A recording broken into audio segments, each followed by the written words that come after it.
All right, after looking at the film, there were some, some really good things that came out of that film. I mean, some good teaching moments and some things that you could see improvement on both sides of the ball. But there were, again, too many mistakes for us to have gotten over in the hump in that game. What was some of the improvement? Well, I thought, secondary-wise, defensively, we were, 75% on third downs. We were 75% successful in the red zone. We fit things. We communicated with all the shifts and motions. It didn't put us into any bad positions.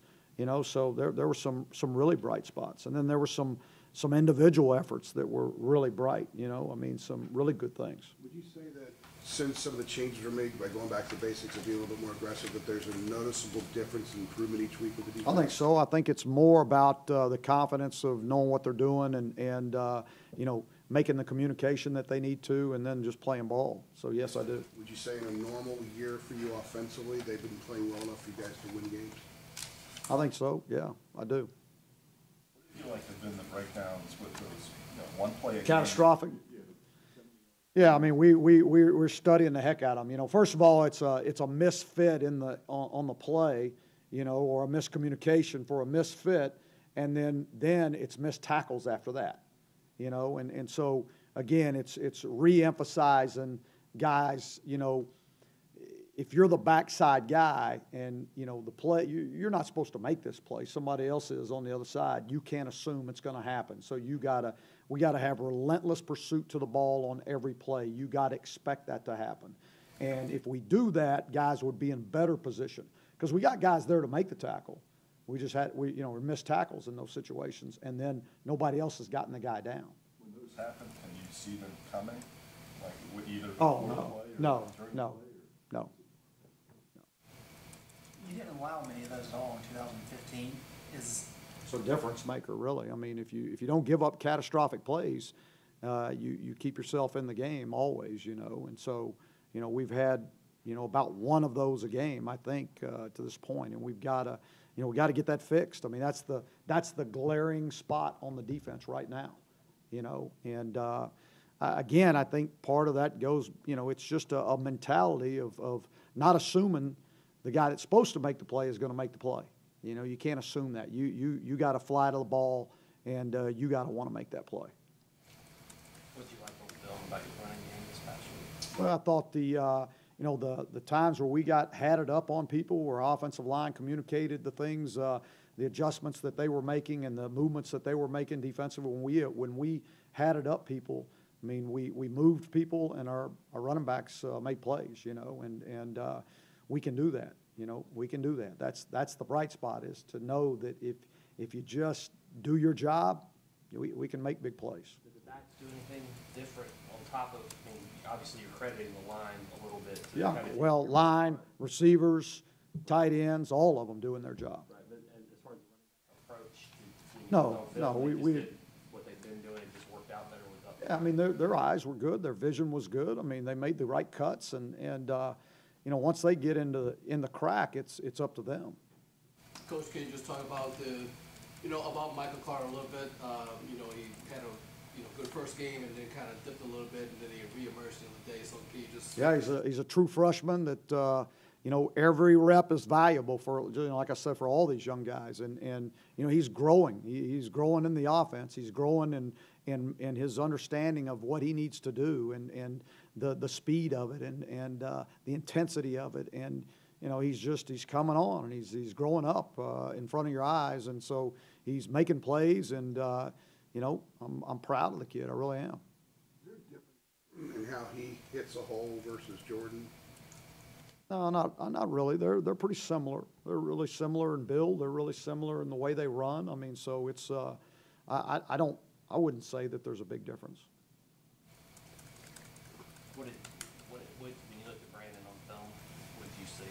I thought, probably about 90% of the time his decision-making was good. And I'm not just talking about in the passing game. I'm talking about, in the run game when we ask him to make decisions, whether he's giving, pulling, all those things. And so, a couple throws you'd like to have back. I'd like him to had a couple of those throws when he didn't have the, he wasn't getting hit and he wasn't being pressured as heavily as he was. Because I think we could have come out on top in that situation if we would have.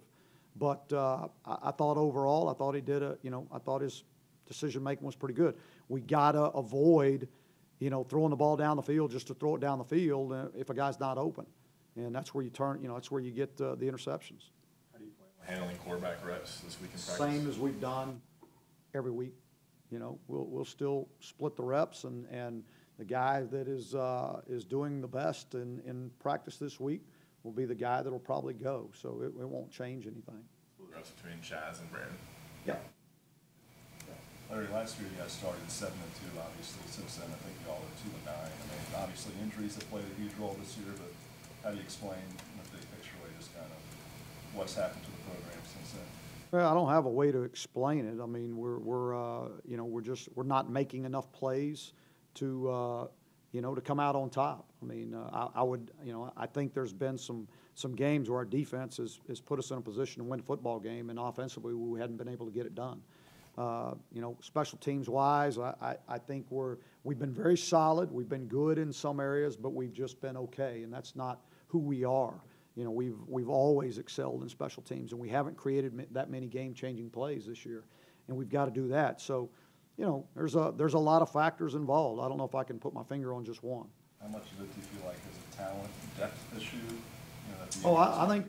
I think depth is definitely an issue right now. There's no doubt. I mean, you got guys defensively that are out there the whole game pretty much, and the wear and tear on them and their bodies is pretty difficult.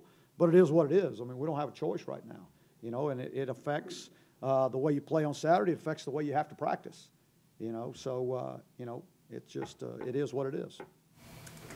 Casey Collins, we talk about Casey Collins a lot, but after the game, he said he's feeling more comfortable because he's getting more reps and getting the opportunity to make plays. And what have you seen about him maybe in practice that's led to this point in the last 3 games? Really, he's just totally confident in what he's doing. I mean, he knows what he's doing, and so you take a guy that's got his ability and he knows what he's doing, he's going to make plays like this. I mean, he likes to run and hit, and he can do it. He can do it on every play. How's MJ holding up through all this? Really well. He's a guy that could have gone pro, and he decided to come back and yeah, I'd say he's kind of the heart and soul of everybody right now. I mean, he's the guy that is the leader. He's the guy that's the one making sure that everybody's staying positive, everybody's staying together. He's doing a tremendous job. Not besides the point that he's playing, probably averaging over 90 snaps a game. Related to the guys wearing down some, in your 6 years, your open dates come in November 3 times, after the second game twice, and then in 2015 was the only time it was sort of in the middle of the season. Do you have a preference on when the open date comes? Yeah, I like it somewhere around the middle of the season. I mean, but it's come at these odd times. I mean, November's kind of too late, and after 2 games, does it bother me? I mean, I don't know. I mean, you don't get to pick it. If I got to pick it, I'd pick it in the middle of the season, or I'd pick it when we were beat up and needed the rest. But you don't get to pick it, so I haven't really. I mean, it affects the way I plan out the season, practice-wise and rest-wise and all that, But, I don't know. I hadn't really thought about it as far as whether I like it. If I could pick, I'd pick it in the middle of the season. Is there an avenue for you to voice something about that? No.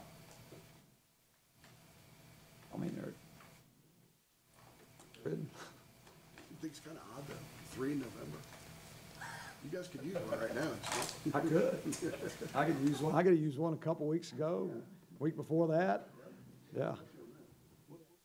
Your approach with the guys in terms of trying to be positive or trying to be hard on them, for lack of a better way to put it? Well, I mean, we're nothing has changed in the way we coach these guys. Our guys know. I mean, when they walk in this building, they get the truth. We're not going to sugarcoat it. We're not going to. I mean, if somebody screws up, we let them know they screwed up. If somebody does good, we pat them on the back and tell them they did good.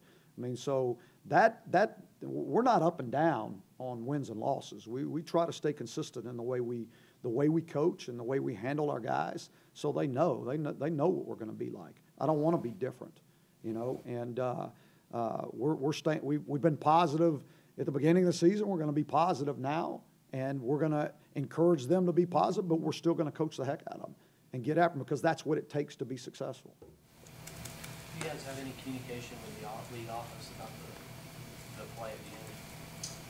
I have not yet. I mean, we turn the, the plays in that we want looked at, and then they'll give us a response sometime this afternoon like they normally do. When do you turn that in? Is that a Sunday thing? No, Monday morning. We turn in Monday morning. We usually get some kind of reply Monday evening. Email or phone call, or how do they respond? Usually we get, it must come email form. I mean, that's not the way it's handed to me, but it must come through email, I'm guessing. Anything else? I was going to ask about. It's not verbal, if that. Yeah, it's just curious. Virginia Tech young quarterback. Had some pretty big moments. Yeah, he's done a heck of a job. That's what redshirt freshman, I believe. Is that right? And he's, I think he's leading the country in passing yardage for a freshman, and doing a really nice job. I mean, so they've done a really good job with the kid, and I think they've discovered what he can do, and got some good surrounding talent around him, and they're taking advantage of it. Obviously, it's a spread, but that means so many things now. How would you describe it? Well, I would say that, one thing they're going to do is they're going to run the football. They always have. You can say it's a spread, but it's not a pass-happy spread like some of the teams out there. I mean, they're going to run the football. They're going to formation you. They're going to get into a lot of different formations and see if they can, get you out of position. And they're going to run the football. And he's always had a quarterback that can do both, that can run and throw. Can you just talk about the challenges of your offense having to face a Bud Foster defense? It's always a battle. Bud's done a tremendous job. I mean, he's no doubt one of the best defense coordinators in the country, and he's proven that over the 47 years he's been there. I mean, they're always strong defensively, and he does a great job. And it's always a lot of fun to, for that matchup and that mouse game that you play, and in trying to, outmaneuver each other. Do you do anything with the film from last year, or have you thrown Oh that? yeah. We look at the film. We're not looking at the film for the way we perform. We're looking at the film for how they defended us and what their thoughts were going into the game. But we do that, since it's this offense against what Bud's been doing. I mean, we look at more than just 1 year. I mean, we look at multiple years, So, he's got some themes that he wants to do against us. We got some themes that what we want to do with the way we attack him. So I'm sure he's aware of that. You said that with the NCAA ruling that you kind of become numb to it, moved on. But going forward now with recruiting, obviously it's not something that you have to deal with, I guess. Yeah, that'll be the best thing. The biggest change we won't have to go in there and defend ourselves. I mean, we can go in and sell, and we don't have to spend time defending. And so that's, and there's, that gives other teams, they'll have something else to talk about.